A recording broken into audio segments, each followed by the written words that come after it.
June 13th, 2022. I'm in my lunch break right now, and just got a little teary-eyed. So much has happened since that last message, that last journal entry that I was purging like the morning, and I've been slowly doing that over the course of the few weeks, contemplating everything that I've been through in the last few months. I was going to say 9 months, but no, it's been more now. It's been like, I don't know, 10 months or something. But in the 9 months I was in that relationship, I'm so flabbergasted by the events of that transpired in that relationship that I allowed to continue in my life. And I'm so taken back by it. It's traumatic. It's traumatic to think that I was so lost in it that I tried to end it so many times, but he kept pulling me back, and I kept coming back. I wanted to come back. It kept clouding my vision, my spirit. I guess I just had hope for things, and I had placed hope in the wrong person, in the very wrong person. To look at him now and realize what a damaged human being he is. And I say that because everything he did was deliberate. Everything. And all this moments that we had where I didn't address something he said, or he behaved in a certain way and I let it go, let it slide. I should have never done that. I should have questioned him like I questioned him. And so much, though, there was just so much that I couldn't catch up. And realizing the situation that I'm experiencing now, realizing that in 9 months of being with this man and even moving in together, I never fell in love with him. I never did, because there was no opportunity to. And so last month I was experiencing these sweats. I was sweating, my heart was racing. I felt like I couldn't breathe. I was feeling these weird things, and I'm like, what am I experiencing? What is this? And that was when he was still here. These moods, these sudden rages. The minute he left, it's like this big weight was lifted off my shoulders. And now that he's been gone, and I've been purging, and I've been contemplating, and I've been experiencing the opposite of everything he gave me, and how much joy it's bringing me, how much happiness it's bringing me. I'm feeling, right now I'm feeling a little, but I'm feeling so much happiness. I'm feeling great. I'm feeling like I lost like 200 pounds worth of man, a useless man in my life.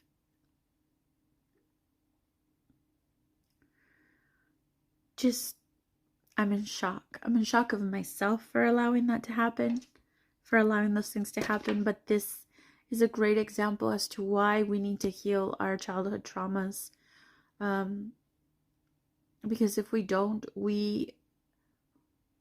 they're our foundation, and we are okay.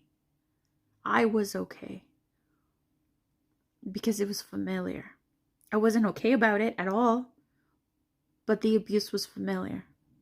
And so addressing my childhood traumas, it has nothing to do with him anymore. It has nothing to do with anyone else. Addressing my childhood traumas is what I need to do, what I'm doing, because that's where it's at. That's what I keep repeating. That's why I keep allowing things. coming to the realization that most of the men that I've dated have been toxic in one way or another, have been manipulative, have been abusive, that my twin flame is abusive, and that my ex was abusive. I don't plan to have anything to do with any of them ever again. Nothing. I will not be the one my ex comes crawling back to after he's done with his fuckery. I won't. At one point I thought I'd be here for him and I'd keep him in my heart and stuff. No, I cared about him deeply. I did. But I will not be here for him when he needs a woman, a good woman to fall back on. I moved on. And in the course of moving on, I decided I was going to just take a peek around the dating scene, see what was out there, just to look. I'm nowhere, this is what I told myself, I'm just gonna look. I'm nowhere near ready to date. I'm healing. There's no way.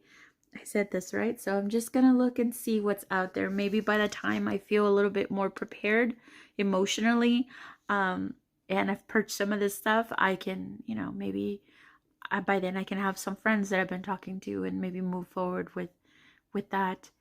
And I opened a dating app account, and bam, the first person that I saw their face super liked me.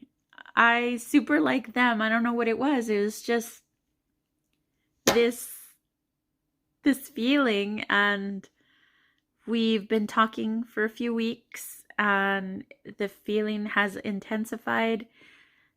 He is my age and single, has no children. Of course, single. For me, anyway. That's important.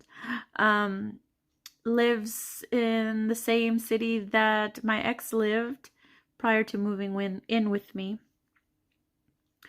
And I can't imagine to the times that I went with my ex to that city, to his city, thinking that this new guy was there this whole time.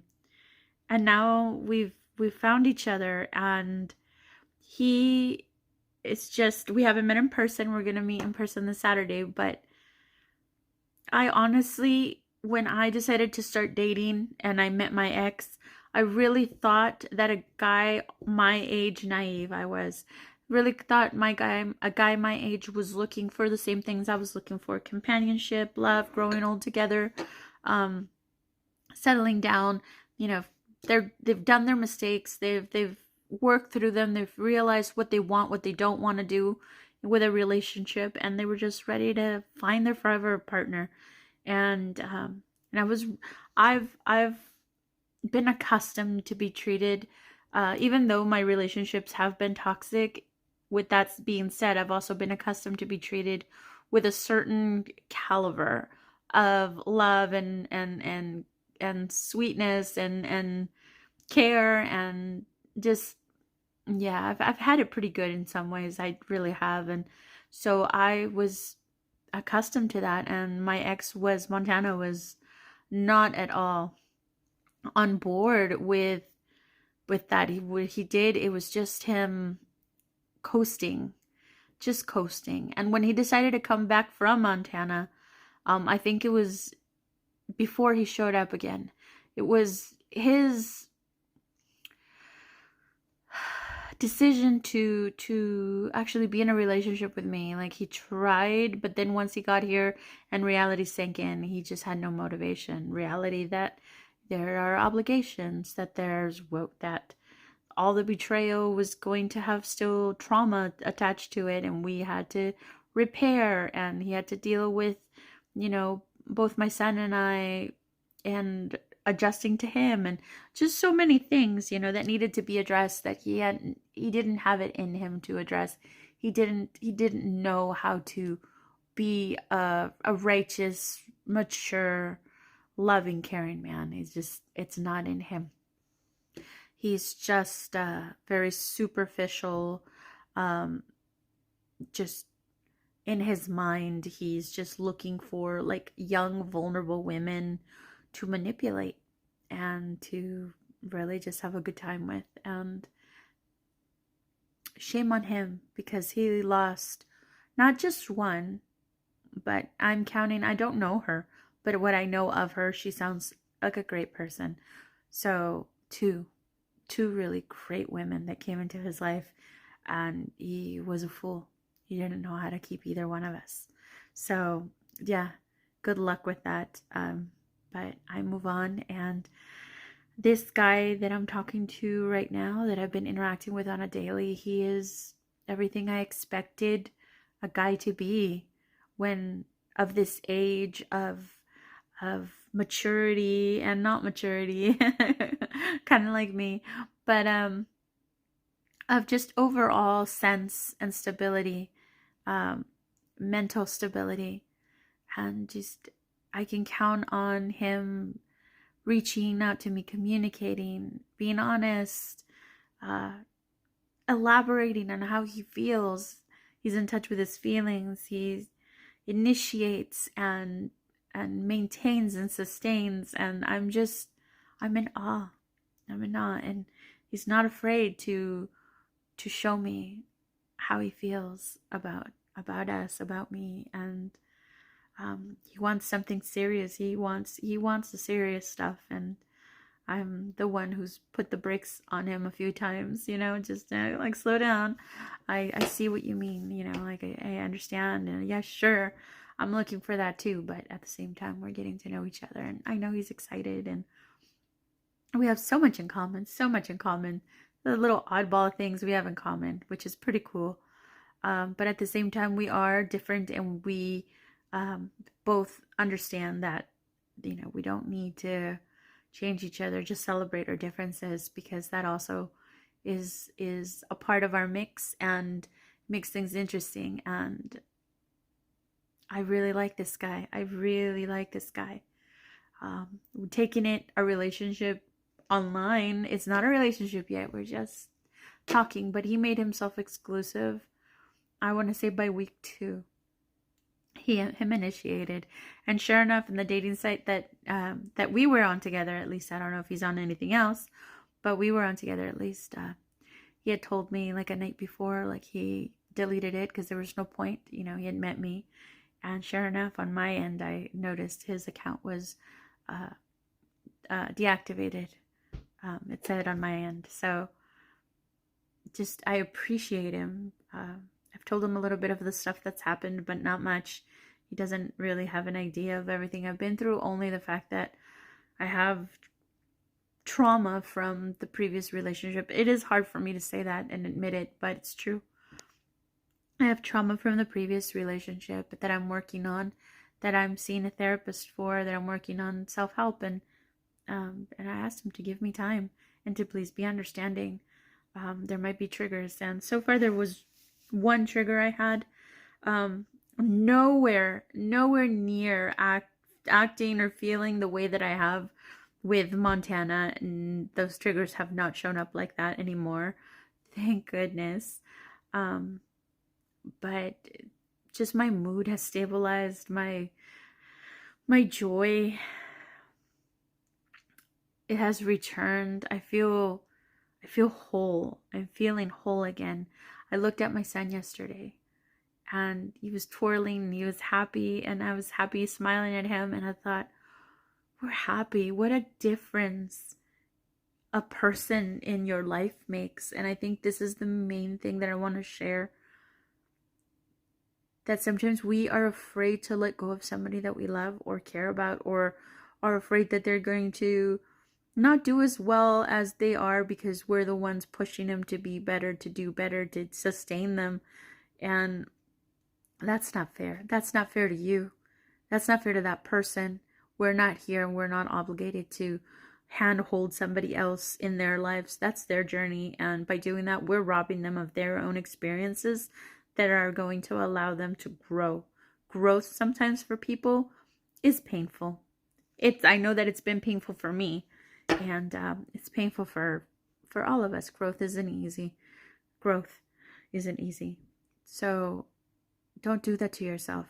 Just the amount of joy that I'm experiencing now, I'm glowing. my friends have said that you're glowing. And yeah, I'm happy. I feel healthier. I'm focusing that energy that I was spending just trying to stay afloat with this person. I'm spending it on my son. I'm spending it on me. I'm trying to rebuild my own little kingdom. And right now, things have suffered. My home isn't as clean, as tidy as I wish it was. But you know what? I had to preserve my energy for my mental health, especially after Montana and just kind of bouncing back. So let go of that hand holding. Let go of that hand holding. Let go of that person that's dragging you down. Because the minute you do, you're going to feel lighter. Like I said, I lost 200 pounds worth of man out of my life, and I felt so much lighter. I did a cleansing, a Native American cleansing ritual. This beautiful shaman woman that did it for me, I'm so thankful for. I got my mental health right away with this new therapist. And I'm addressing all these issues. I got to exercising. I'm exercising almost every day. I'm eating super healthy. I mean, I'm just taking action, self-help videos on YouTube, just getting my hands on a lot of different avenues. Art therapy, music, experiences, hanging out with friends. I'm just enjoying life once again. And it was 9 months of a nightmare that I put myself through, and I don't intend to do that ever again. And so right now I'm cautiously approaching this guy, and he's getting to me. He is getting to me. He's getting to my heart. But I'm also coming from a mature standpoint, and just I want to see what he has to show me. So, because words are very pretty, but words are just words, right? So right now it's fine because, like I said, we haven't met in person, and I plan to keep our relationship PG-13, maybe a little rated R, but we're not going into the deliciousness of union. We're not doing that because that clouds visions, that clouds emotions, that clouds feelings, and I don't want to take on his energy while I'm getting to know him, while I'm getting to understand who this man is. So I am reserving the goods for later, and he knows this, and thus I do not want to put myself in any compromising situation because I know me, and I will take it there given the opportunity. Yeah.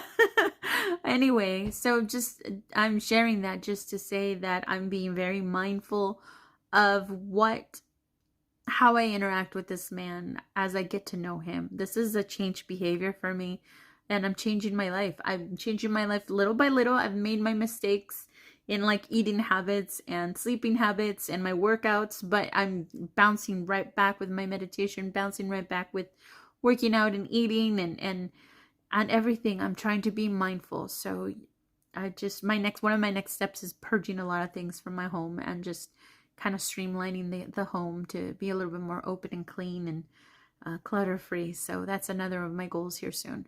It is so important that after something traumatic with somebody, you uproot everything. Do not let anything stagnant stay.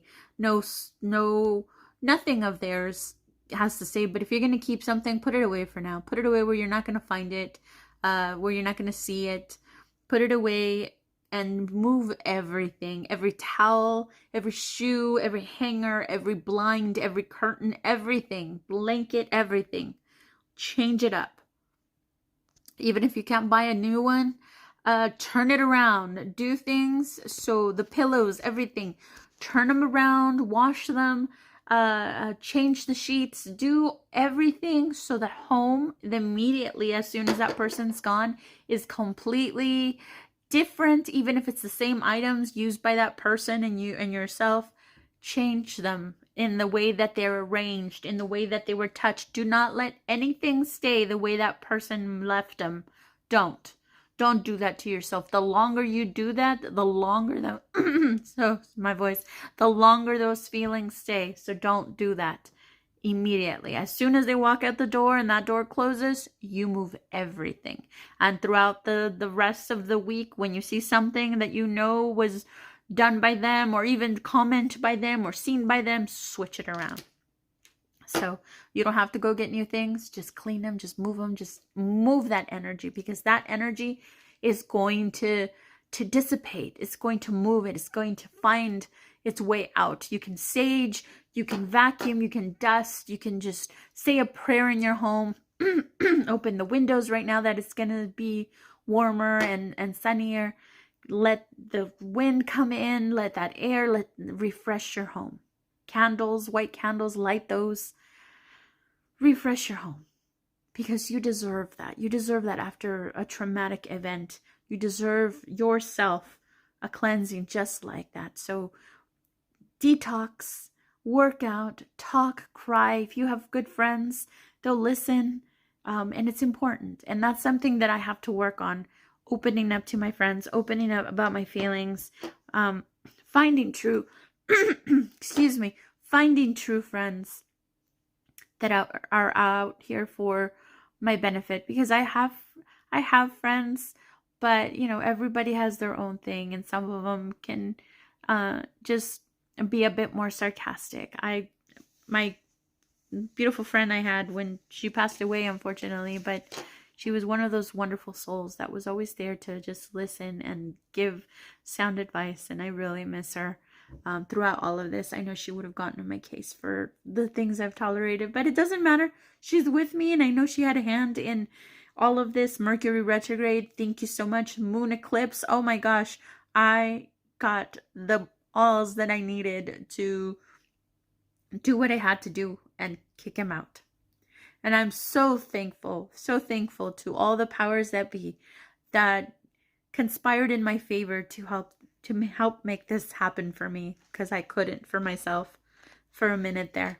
So I'm happy, and I've met somebody that makes me happy, and regardless of where it goes, what he's provided for me already is more than enough. If I never get to be in a relationship with this man, it's okay, because he did something for me that I needed. I needed from a male's perspective, a male's love and attention and nurture that my ex didn't provide. And for a minute there, he had me convinced that I wasn't desirable, I wasn't lovable, I wasn't special, and just it took a toll on me so deeply, so gravely. And so for this man to come in and just, I feel worshipped, I feel loved, I just feel wanted, I feel needed, I feel desired, I feel appreciated, I feel seen, and he's so consistent, and I am so thankful for that alone. He's helped me move on in ways that would have taken me a little bit longer, and he's helping me open my chakras that I closed off after all that trauma and the hurt. So between me and my hard work and this is a manifestation, and I can't help but think about my shaman saying that I was going to meet my soulmate. Who knows? I don't know what this guy is. I'm not placing any of those expectations on him. I'm just keeping an open heart, an open mind, and a balance within self to just, take it slow and see what happens. But I'm open to beauty unfolding before me, and I'm so thankful, and my life with my son reflects that, and my clothes today reflect that. So I am blessed to learn lessons, to move forward the way that I do, to have the support that I have, to find someone so perfect at the time that I needed. And so I move on, and I'm very happy.